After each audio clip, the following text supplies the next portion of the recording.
Hello students, today we will be talking about the channel conflict. Channel conflict is a kind of discordment or disagreement among the distribution channels within a company's sales or the marketing strategy. The channel members can include the direct sale teams, online platforms, retail partners, wholesalers, retailers, distributors. The various reasons for these conflict can be pricing, product availability, marketing efforts, and overall strategic directions. When these different channels come confront each other regarding these issues, will ultimately lead to the conflict, and these conflicts will ultimately going to harm the company because it creates a confusion in the marketplace and the relationships are deteriorated, and which will ultimately lead to the decreased customer satisfaction. Then coming to the types of conflict, there are three types of conflict. First one is vertical channel conflict, horizontal channel conflict, and multi-channel conflict. The first one, vertical channel conflict, as the name suggests, it occurs between different levels within the same channel. These type of conflicts occur when the manufacturer tries to impose too many conditions on the intermediaries like wholesalers, detailers, dealers, etc. And when the manufacturer has a very high expectation from the channel partners, when they are under servicing the intermediaries, when they favor certain wholesalers, retailers, on when they give preference to some of the retailers and wholesalers compared to others. It can occur when the intermediaries deviate from the business terms which are mutually agreed upon. So then these type of conflict will occur. Coming to the horizontal conflict, it occurs in the same level, within the same channel. This type of conflict occur when the some channel members try to undercut the others or take aggressive advertising or try to capture the territories of other salesperson. So here the conflict will be among the same level within the same channels. They try to undercut the other salesperson of the same level. Now coming to the multi-channel conflict, it usually occurs when the manufacturer has set up two or more channels to serve the same market. A recent type of multi-channel conflict has come into being when the company is trying to set up online business in addition to traditional channels. Means they are opting for the offline as well as the online channels. So this one channel members can find the other as a threat to them. So there are definitely different ways to resolve this type of conflict, like selling different brands on net and selling different products physically. Like company can bifurcate the products which can be sold online and which can be exclusively available on the physical store, and they can offer higher margins to the offline channels and giving credit to the channel members. This could be the another way of dealing with the conflict. Then convincing the offline channel members that online transactions are not as significant as compared to the offline transactions. The website is only there to help, and it will not harm the channel partner. So this usually occurs when the manufacturer has set up multiple channels to serve the same target, same audience, and there is a conflict among the different channel members regarding the same product sold over the both the places. What are the various causes of conflict? First one is goal incompatibility. Like there can be a different goals. For example, in terms of manufacturer, he wants to achieve the rapid market penetration through a low pricing policy, whereas distributor wants the higher profit margins and they want to pursue the short run profitability. There is a unclear goals, roles and rights.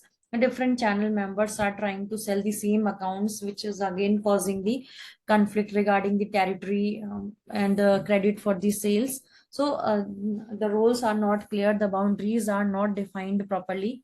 Addition to the channel, new channels, when new channels are added, like we talked about in the previous one, like the manufacturer is trying to sell the products through the multiple channels, so the existing channels will feel threatened. For example, like commissions, salesperson recent companies servicing the house accounts, whereas the personal sales recent setting up the telemarketing, or the salesperson dealers trying to sell the large accounts. So these are the different ways through which the conflict can arise. Another thing is difference in the perception. For example, the manufacturer is very optimistic about the short term market prospects, hence expect the dealers to carry out the large inventory. But same optimism can't be shared with the dealers, because it can be a dumping effort on the part of manufacturer. Like it will block a certain amount of money for the dealers, although that manufacturer will get the money, but it will not be realized until it will be sold to the final customer. So dealer have to bear the cost. over dependency Over dependence of exclusive dealers on the manufacturer can also be a area of conflict, because the dealers future is dependent on the fluctuations in the manufacturer products and the pricing decisions made by the manufacturer. So what are the ways you can manage the conflict? First one is the first source of conflict is ambiguous pricing. So first of all, what we need to do is we have to establish a minimum advertised price, so that it will create a sense of consistency and trust between the partners. A second thing is the distribution channel should be small, but it should be able to cover the full potential of the market, as it covers the entire market, but is as it offers more control and reduces the risk of losing the control. An uncontrolled supply chain can lead to unauthorized distributors selling the product. So the company should source the products to limited number of authorized, so that the rules and minimum pricing policy can be maintained. Next thing is offering exclusive products on your e-commerce website. We can bifurcate the products, some products which should be exclusively made for online, and some products which are exclusively made for the physical store, so that there is no way of conflict among the different channel members. And another thing is clearly presenting your vision and business objectives and providing up-to-date information to the channel members. And you have to decentralize the data so the entire network can benefit it. Now coming to the channel dynamics and organizational patterns in marketing. So there are three types of organizational patterns. First one is vertical marketing pattern system. Second is horizontal marketing system. And third one is multi-channel marketing system. So how does they arise? The conventional marketing channel comprises of independent producers, wholesalers, and retailers. Here, each one is a separate business unit, and they are trying to maximize their own profits. They are looking for their own profits rather than the company's profit as a whole. So here the producer is maximizing his profit, wholesaler is maximizing his profit, and the retailer is maximizing his profit. No one is looking for the profit of the entire system. No member in the channel has enough power to control the other members. So everyone is trying to seek their benefit. So no one is able to control the other. So this was the conventional marketing channels. So now this has resulted into vertical marketing system. Here, vertical marketing system comprises of producer, wholesaler, and the retailer acting as a unified system. What does it mean is all these members are trying to maximize the goal as a whole. Okay, they are maximizing the benefits to the entire system. One channel member is the channel captain, either owns, franchises them, or has so much power that the other members are forced to cooperate. So it can be done through three methods that we will be discussing in the next slide. So it arises, VMS is a result of, because the strong channel members tries to attempt the or control the conflict.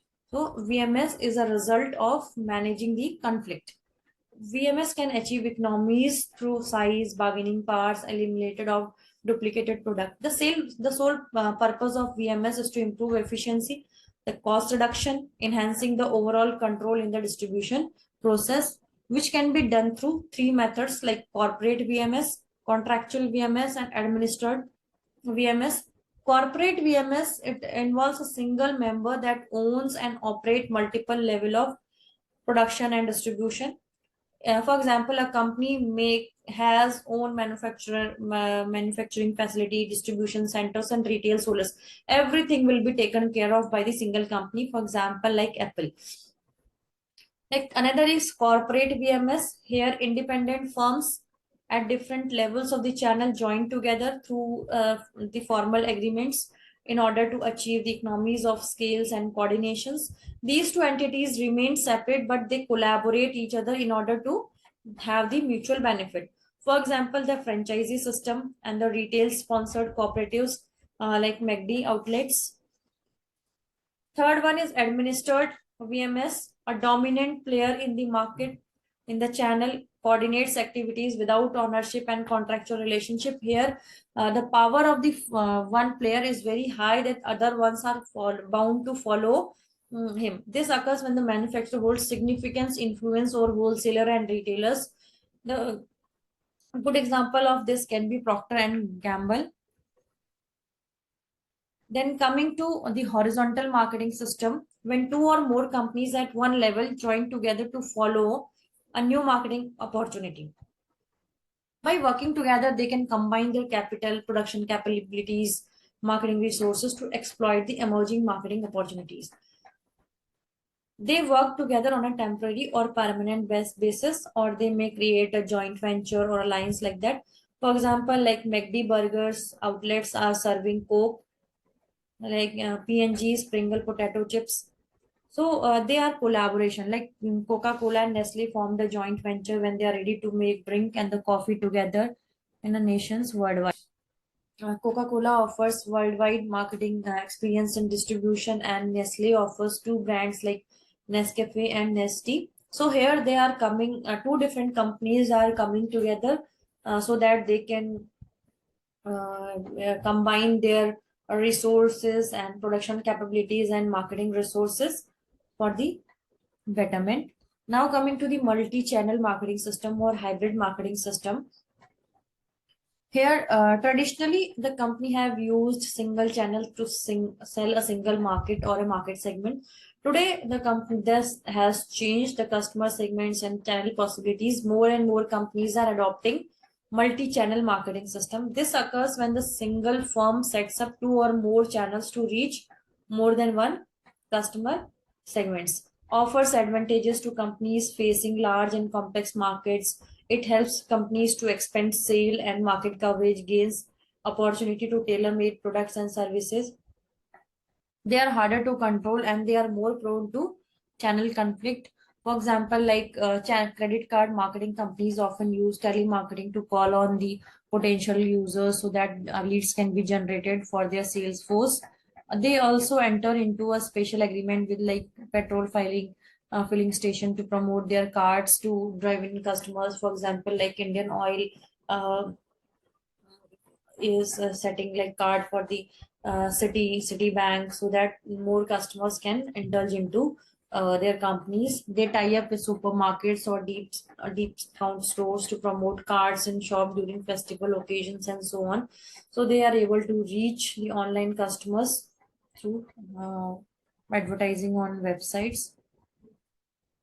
So this is all about today's lecture, where we discussed about the conflict and types of conflict, and then what are the sources of conflict and what are the various ways how can we manage the conflict, and then the result of conflict which will lead to the vertical marketing system, horizontal marketing system, and the multi-channel marketing system, or you can say the hybrid marketing system which has come into picture to deal with the conflict. So, thank you.